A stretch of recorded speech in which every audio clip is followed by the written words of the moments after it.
again. Hey guys. Hey. You are back with the Sistership pod. It is Dami. And Corday. We're talking about an interesting topic today. Yeah. One that's been much awaited. You might be able to suss it out from now. But first, before we get into that, we're going to talk about our week. Yeah, man. So my week has been busy. I think that's how I'd like to describe the week. It's been busy. Like, there's been a lot of like curveballs thrown at me, but your girl's here. Jesus Christ is Lord. And I'm surviving. I feel like the week has been a testing week, but it's been a week to learn. It's been a week to get used to like different circumstances. So an example would be, I feel like I've been waking up really early this week for placement, and I feel like it's different to what I usually do. This is how you should be going to placement. Like, I feel like I'm getting into the stride of going into placement now. So it's been an adjustment, kind of getting my body used to being really awake in the mornings. Other than that, I feel like this week has taught me a lot about making smart decisions or making decisions at the right time. Why'd you say that? Because I feel like a curveball that was thrown at me could have been avoided if the person had made the right decision at the right time. We ain't gonna get into what happened, but guys, when it's time for you to make decisions, don't procrastinate. Just think about what you need to do. Don't think about it for too long, and make sure you have all the information whilst you're making a decision. So yeah, that's how I'm going to reflect on my past week. How was your week? No, like in a similar vein, to spare you the details, my week was pretty much the same as it usually is. I spent most of my week at placement, was meant to be at uni yesterday, didn't end up going because I just wasn't feeling 100%, but was back at placement again today. So like my entire week I've been in school, and it's been fine. Like, I've had a few assessments, I've had a few observations, one from my tutor at uni, and it went well. So like my week has been good, but it has been purely like student life. It's been purely university. There hasn't really been much else that's happened. We went to Rema. No, we did, but oh my gosh, I forgot to say that. Like, I feel like I've compartmentalized Tuesday. Tuesday, which seems like such a long time ago. Genuinely feels like ages ago. Guys, we actually went to Rema. Yeah, we did, and we got some cute pics. Yeah, praise the Lord. It was an experience. It was indeed. Obviously, there's been bare discourse online, but let's not get off topic, innit? Let's pivot, or let's pivot back to what we wanted to talk serious matters. Yeah. So, let's continue on the reflecting field. Let's continue on that. Yeah, no, we will be reflecting. I'm just going to ask a question. My question is, when was your last date? My last first date was in September. If you're asking about first date, because since then, your last first date. Yeah, because I've been on dates with that person since then. But in terms of getting to know someone new, September times. What about you? October. Fair. Yeah, so like first week in October. Similar times, and mine was literally the first week in September. And I feel like, can you say what went well? Are you still talking to the person? If not, like, what was an absolutely not for you? Because I feel like that's what a good went thing well, to reflect guys. on. I actually thought it was a really good date. Like, it was a good date. I mean, like, I think why? Because you're half of the. I knew she was gonna say that. The main character. I knew it. I knew she was gonna say, because I'm half of the equation, it had to have been good. I knew it. I was there. So why would you not have a good time? Anyways, it was a good date. We did virtual reality, and then we went to eat after. That's a nice first date. No, it was like really different to what I've experienced. Yeah, so it was nice because it stood out. Went out to eat afterwards. Nice.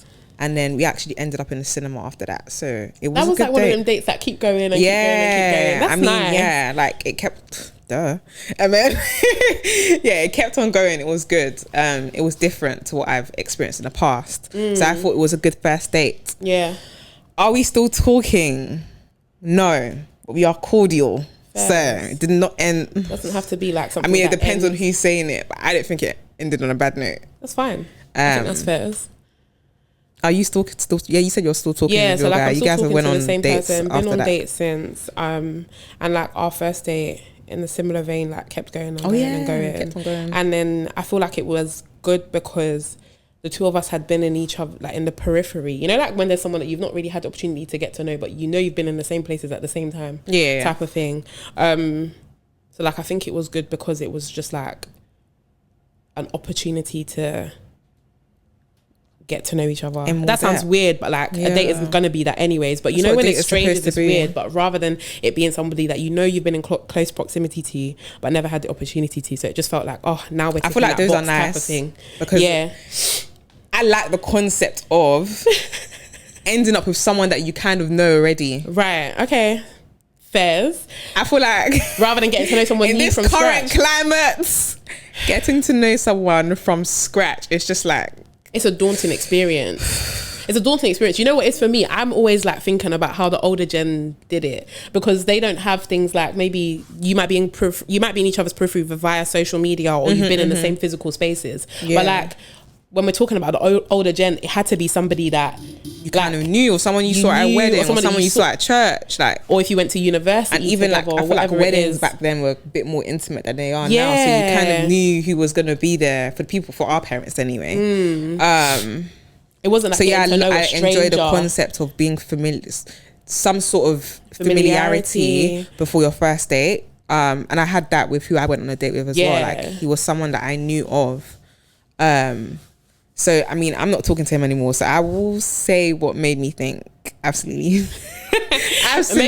not. That's strong, but that's like so harsh, but probably not. I think for how I concluded it was, I don't think you're the best person for me. Fair enough. Compatibility. Compatibility people on the love basis of to what, say though? that I'm really militant.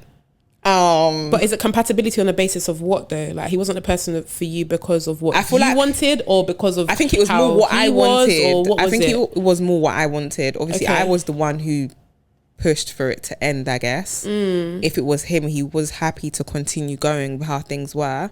I don't think we were compatible because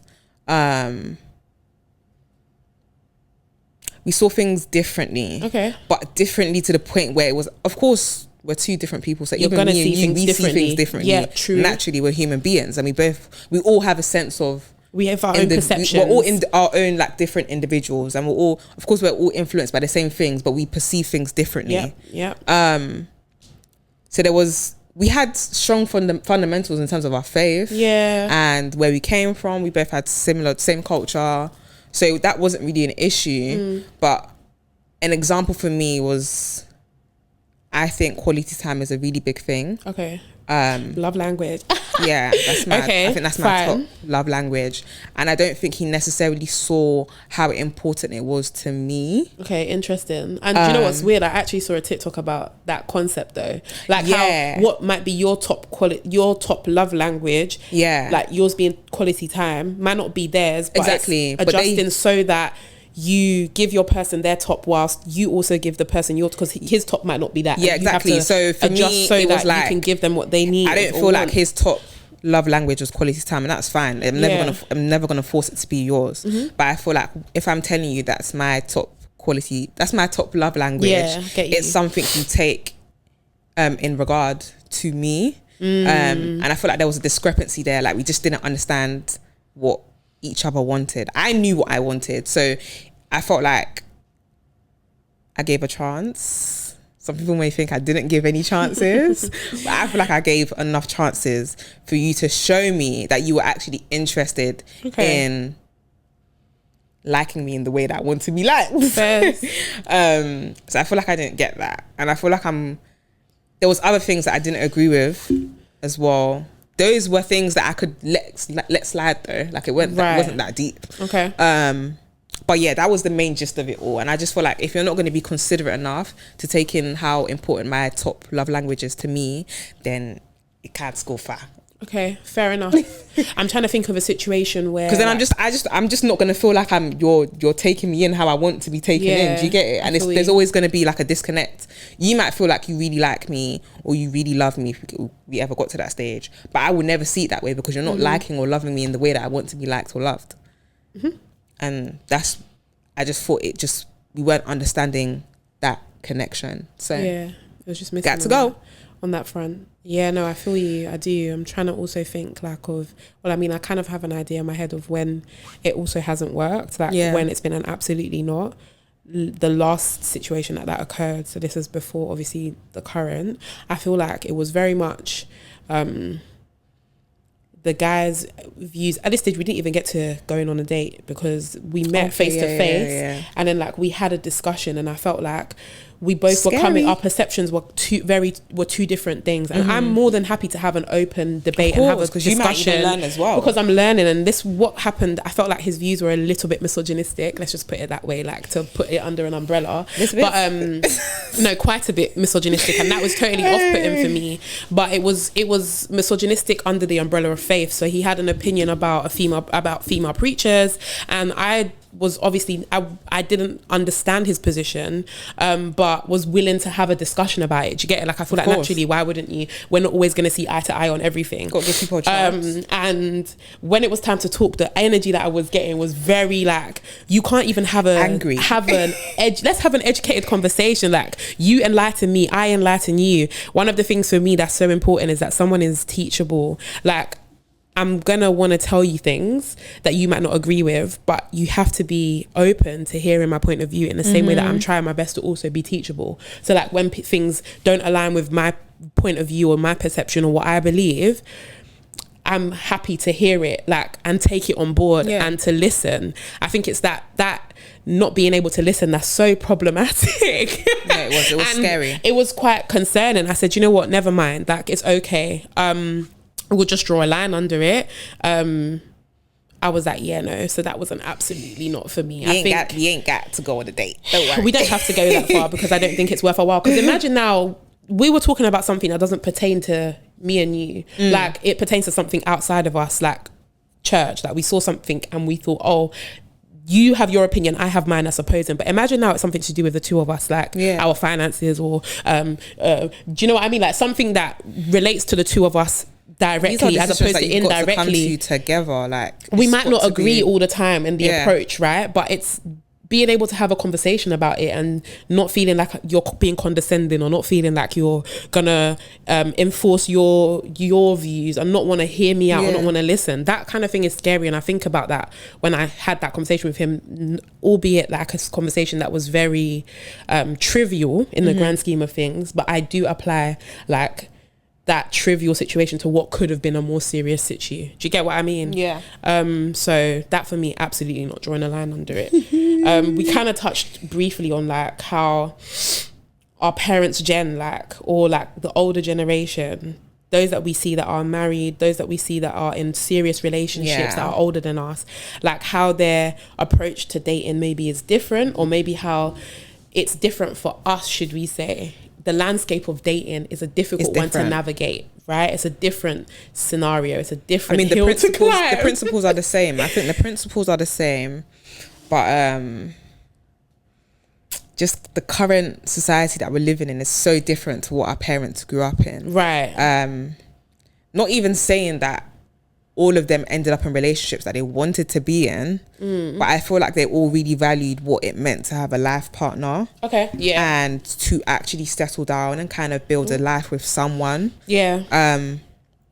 I think those are things that are very important to us. And that's why we're talking about this, because it's something that we find important.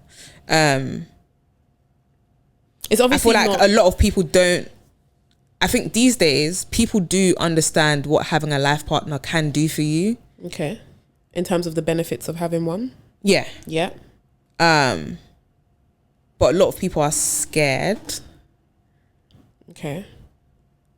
A lot of people are scared, I feel like. Scared of commitment? Commitment. Yes.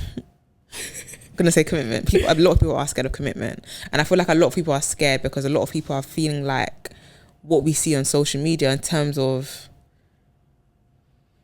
guys, I'm trying to think of how to word this in a nice way. People are scared of commitment in terms of, okay, so like on socials now, one thing I've noticed is like cheating is really normalized, or being like mad disrespectful to a partner in the public eye. Okay. I feel like a lot of people are scared of them being in that position. Okay. Being jilted by someone, essentially.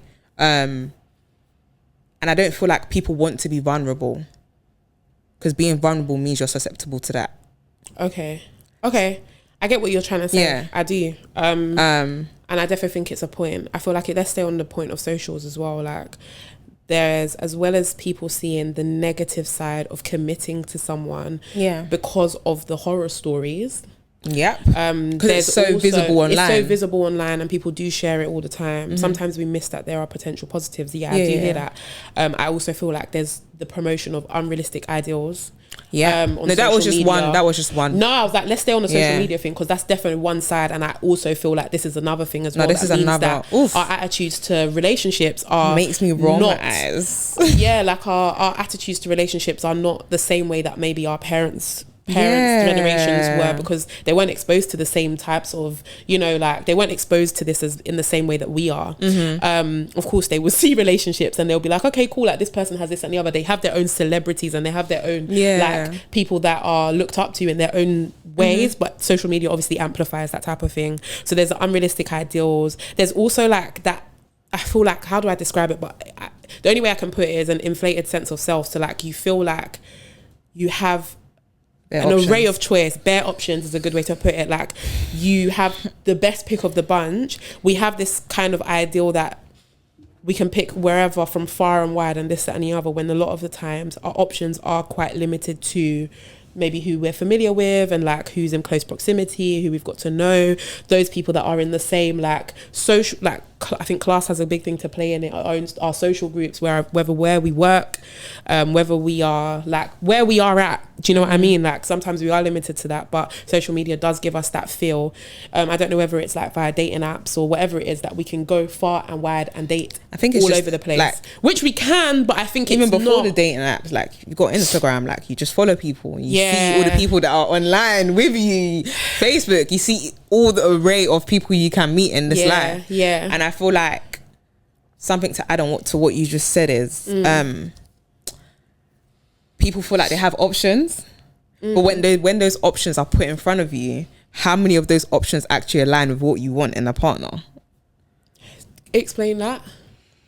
So obviously on socials you can only see what the people put out. You can only see what someone puts out there. Yes. Until you get to know them in depth, you won't really know that person. You only know their online persona. Okay. So I'm saying you think you have bare options, but you don't necessarily know these people in depth. You only know them via online. You know them because they look nice. You know them because they've got a nice body, and you follow them because of that. So I'm trying to say, like, in terms of like people, you might have a partner that's really good, but there's like that 80-20 thing.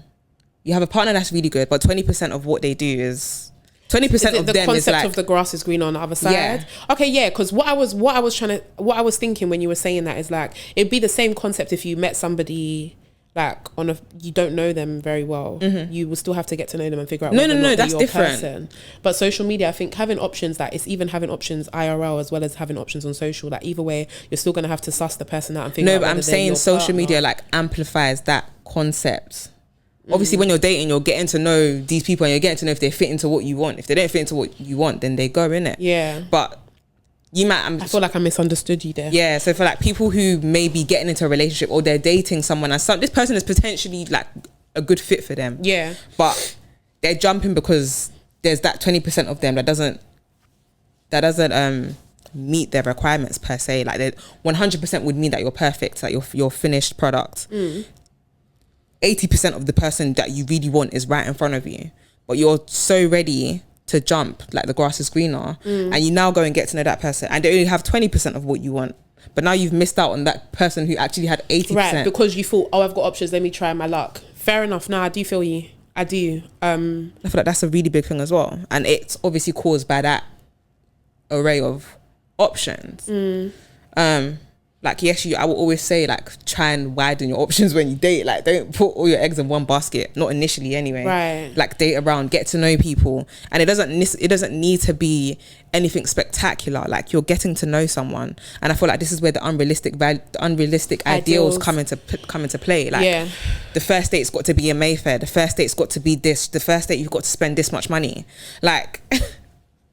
Let's read it in. Let's move on to that, because the next thing for me that I feel like is having an effect on dating is cost of living. Like, cost of living crisis. People are in survival mode, but we still are marrying that with an unrealistic ideal. It's not going to work for you if that's the case. Like, if you're thinking, like you were saying, those things that are obviously very extreme, but sometimes we even have like little things like, okay, cool, where we're meeting somebody and the person doesn't drive, we have to meet them by a public transport, and some people will just be like, oh, like, I'm not really on that. Uber. I would prefer if I'd got a cab, but it's a cost of living crisis.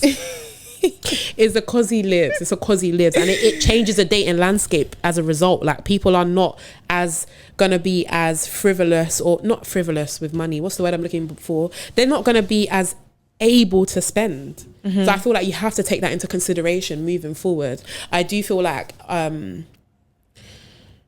that's one thing that affects the way that people date. It definitely does. Like, people being in that survival mode as well. Like, survival mode, I think, is to do with the cost of living, but it's also to do with like a concept of people valuing the individual. You were talking about how like the older gen, they obviously had more of a sense for partnership. Yeah, like they strove for partnership. Strove, is that the past tense of strive? But they would strive towards partnership, and there was like the promotion of that, not like a wishy-washy situationship here, there, and everywhere. They used to court, innit? Like, I've met somebody, this is my person, we're gonna work towards it. Now we're courting. And I know that when we're courting, we're going to end up in marriage. Like, that's what we're working towards. Thing. So, like, I think that concept of partnership is lost slightly. There's this individualism. Like, we lack a duty to society, in the sense that it's like, I'm here for myself. I'm gonna do what's best for me, which is fine. I'm no one saying that you need to compromise on your standards to the extent that you lose yourself, or you settle. But I do feel like compromise is one of the pillars or the bedrocks of a relationship. Anyways, like something that's going to be long lasting. I feel like you're gonna have to give a little to get a little. Yeah, no one wants to give it. People just want to take. Yeah, that's just life right now. Yeah. Everybody wants to take. Nobody wants to give back. It's absolutely insane, because life is give and take. You give, you get back. That's how it works. But I felt like when you mentioned individualism, what I thought about was like the lack of care for society. No one really, like, a lot of people don't care about the next person. Unless that person is in close proximity to them, they don't care about the next person. And I feel like that's why a lot of men and a lot of women, talking about the two genders that we're talking about in particular today, treat people like trash. I feel like you're supposed to treat people with care, no matter if it ends up in a marriage or if it ends up in the dating, like, ending. However it ends, however it goes, you treat people with care. And when you treat people with care, that ensures the next person is not what's broken. The word? Not broken for the next person. Yeah. Like, they are not hurt for the next person. But people are so disrespectful. Yep. We even don't saw give a tweet. heck. Do you remember the tweet? It was the one that was like, dating is just not the move right now, because people lack consideration. There is no consideration. They lack emotion. They lack empathy. Everyone's in that survival mode where it's all about them. Like, everybody just wants the benefits of a relationship. Yeah. But nobody understands. If you want the benefits of a relationship, you have to look after that person. You have to look after your man. You have to look after your woman. You can't get these things if you're a horrible person. Yeah. And I feel like that's why it's so important for people to work on themselves as an individual. Right. Get to the point where you actually care about other people. Not that you care about them because it's your mum or your sister, but you actually care about people in general. Right. Like, it's beyond something that's anecdotal, basically. Like, yeah. It doesn't have to be because it's you guys have got to do better. You know, a lot of times people are like, oh, like, if it was your sister, how would you feel? Beyond that, like, we shouldn't be thinking like that. Just think of them as another person that deserves love and deserves care. Like, there's no foresight. Like, thingy. People are so, like, in the moment. Yeah. you've done this to me in a moment, I'm gonna treat you this way. Fair enough. And I've been trying to explain this to my mum. Like, there's been a shift in culture. There's been a shift. No one gives their heck. Attitudes. There's been a shift. Like, it's not the same. It's not easy. And it's not easy. Like, navigating that at all. I feel like I used to think really negatively about dating. I used to think really, really negatively. Like, oh, like, where did that come from? The streets are trash. Like, I just think. From seeing everything. Yeah, like, there's obviously, like we said, being plugged into socials is one thing, and being influenced by it is one thing. Like, you see negative, you see horror stories all the time. Yeah. There's that.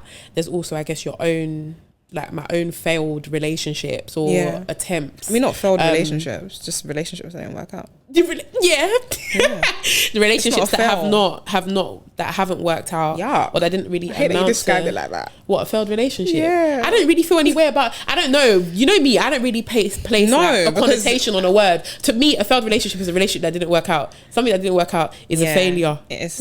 But I don't think failure seems so deep. Okay, yeah, fair relationship that didn't work out. I take it back. But you said failure seems so deep. So that's how I saw it. I'm like, oh. But like, it's just like, you guys didn't work out. I say these words and it's just like, it is what it is. I'm just like, that's kind of. Like, I used to think so negatively, but I feel like I still do sometimes from time to time. Yeah. But I'm trying to change my attitudes. You know what I mean? Like, I'm trying to be a renewed mind. Like, I've sat down and spoken to my mum now. Now that I'm a bit older as well, like having conversations with her about serious relationships, not just dating for dating's sake, and trying to remain hopeful, because even though the streets are treacherous, like, I still firmly believe that there is someone out there. Do you know what I mean? Yeah. And guys, I feel like what we're saying is more for people who actually are dating and wanting to get into serious relationships. Yeah. Some people are dating and not wanting to do that, and that is totally fine. Please do you. But in terms of what you said of like thinking negatively about dating, I would say that I've had negative experiences in dating. I've had really negative experiences in relationships. But I feel like I've always, it's this like fantasy type thing again. Like, fairy tale vibes. Fair. For me, I'm just like, I know my person is going to come, and when they do come, I'm going to have a swell time. Yeah. Obviously, dating is tough. Like, it's not easy. So I really resonate with what Corey here said, because even me, like, as I said in the get to know us, like, my favorite Bible verse is Proverbs 4:23. If you know me, I'm really like, I don't like doing too much when it comes to getting to know people. So I'm very like protective of what I put out there and what comes back to me, because I know that people are not considerate these days. So when you say that you've seen dating negatively, there have been like moments where I would say that I have also seen dating negatively, and it's probably part of why Proverbs 4:23 stuck out to me. But yeah, I feel like I've always, if I want to summarize how I felt about dating, I've always had this feeling that you have now of, that hopefulness. Yeah, the hopefulness. I feel like I always try and see life in a hopeful light. Yeah. Because when you're going through stuff, I feel like that's the only thing that I can kind of hold on to. Like, I know that this won't be forever. Right. If I do what I need to do, it's only right that it will come back to me. Right. Like, we're meant to be, and we're deserving of love. Like, although it's disheartening, the journey to get in there can be disheartening at times. It's important to remain encouraged that, like, your person is there, and like you said, you're going to end up having a swell time. Like, you just have to try your best at it. Try your best. And if it doesn't work out, give people chances. Failed relationships. If you end up in those situations, you end up as an F, then that's cool. Like, you just have to pick yourself up and keep yourself going, and like keep going at it, and just make sure you treat people with respect and dignity. Like, everybody's deserving of that, no matter who they are, no matter where they come from. Like, no matter the person that they are deserving of respect, deserving of love, deserving of being treated like a person, even if it doesn't mean you get to like the love and the romantic side of things with them, and it just means that you guys are not gonna, like, you're gonna go your separate ways. I think it's important to make sure that people are considered, and that you are trying to be considerate. And that also means, if you're not in the space to give someone what you feel like they want from you, what they have said they need from you, it's okay to step back. Like, don't be selfish. Yeah. Don't be self-conceited. It's okay to say, okay, I can't do this. To tell them no. Now there's still so much more to say. Like we're gonna have to split this into two. No, we're gonna get into it. We're gonna have to split this into two episodes. Guys. This is part one. But I hope you guys have like gotten is an American. You know what? Ignore me. I hope you guys have managed to get something from this episode. And please like share, like subscribe. I don't know the other. Follow us. Give us a 5-star on Spotify and Apple Music, or Apple Podcasts. And guys, like answer the questions on Spotify. I think you can answer, right? We do tend to put questions at the bottom as well. It would be nice to see what you guys think when you listen to the episodes, and like comments on YouTube. We appreciate them because we see them and we try our best to respond and engage with you guys. Like honestly, this season has been so far incredible. Like the reception has been insane. Really good. I can't not say that. Like every episode I come here like thank you so much, but literally thank you so much. People are actually listening. But nonetheless, that's a sistership. That's episode 5. That's crazy. We will see you guys very shortly because we got to speak talk. We got to speak talk. We've got to keep speaking. There's a lot more to get into about this. There's more to talk about. Gosh, that was a blunder. But see you guys later. Guys.